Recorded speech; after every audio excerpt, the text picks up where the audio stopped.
Sino may gawa sa'yo nito? Ang mga gwardiya. Sila may gagawa nito sa akin. Pero bakit? Bakit nila nagawa sa'yo ang mga ganyang bagay? Naglalakad ako.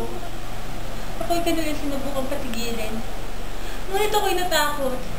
Na baka pag ako'y kanilang nahuli, ako'y sasaktan lamang nila at papaglilinisan ng kulungan. Sinubukan kong tumakas. At yun, pinaril nila ako. Ang mga gwardyang iyon. Pero bakit nila nagagawa ang ganitong klase ng kasamaan? Pero teka, nasa na iyong kapatid na si Christine?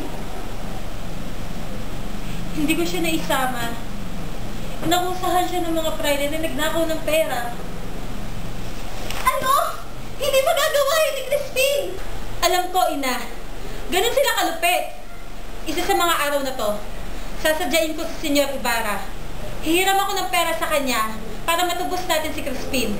Ipapamukha ako sa mga praile na yon na hindi natin sila kailangan. Tayo tatlo? Pero paano ang iyong ama?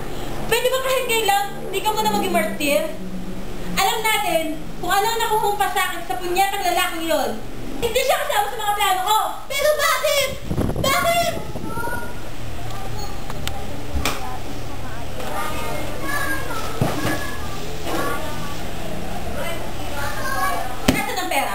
Saan mo ito'y tinago?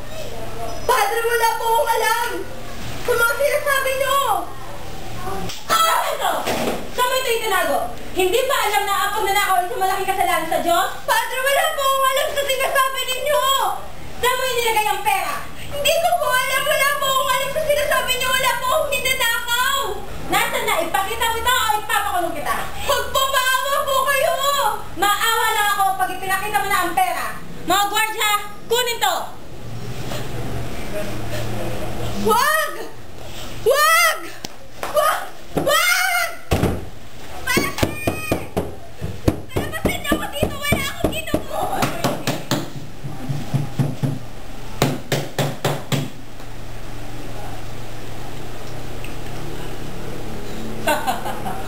Mga mamang na ninyo. Tao po! Makikisuyo po! Nariyan po ba si Padre Sibila? Tao po! Anong may paglilingkod ko? Nariyan po ba si Padre Sibila? Si Padre Sibila?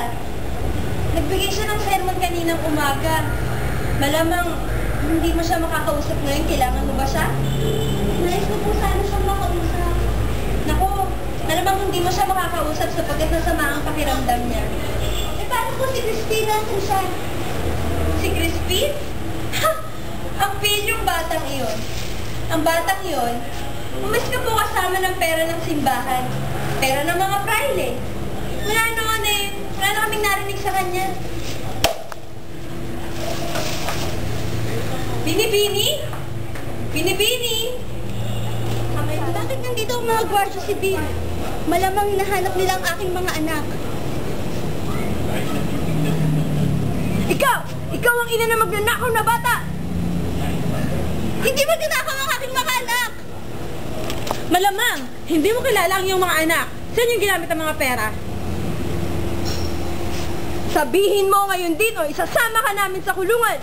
Paano ko sasabihin sa'yo kung hindi ko alam ang sinasabi mo? Ayaw mo, ha? Ngayon, wala nang silbi ang aking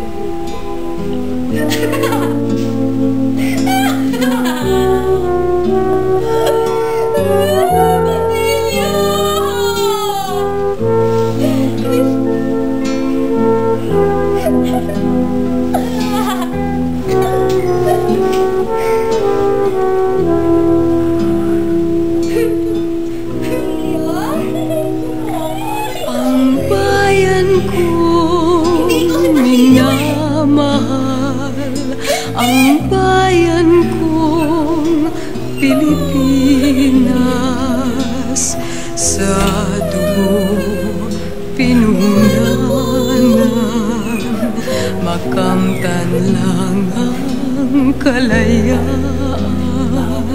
O bayan kong minumutya, ako'y handang magpakasakit. Ang buhay ko'y nakalaan sa iyo, mahal kong bayan. Perlas ka ng silangan, may likas kang kayamanan. Dahil dito'y inagaw ka ng mga dayuhan,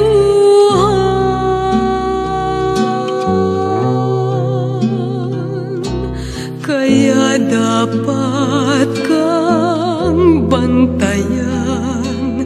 Ingatan ka, mahal kong bayan.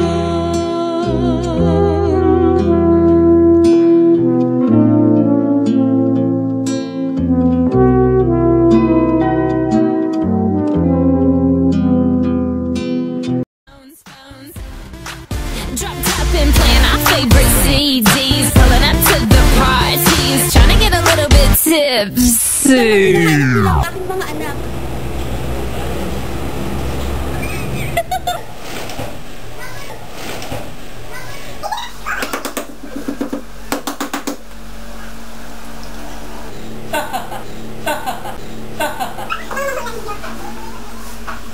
Ina!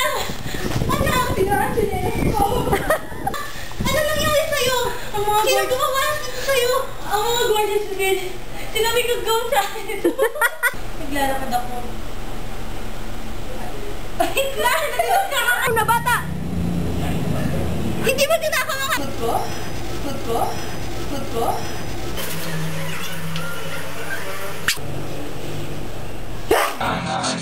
Hey, little mama, I can transform ya. No, I can't dance, but I can dance on ya. Swiss on the beat, Chris move your feet, and baby, I can transform you him to a me. I can change your life, it's so new, make you never wanna go back to the old you. So rock in line, give it a little time, and she gon' transform like Optimus Prime.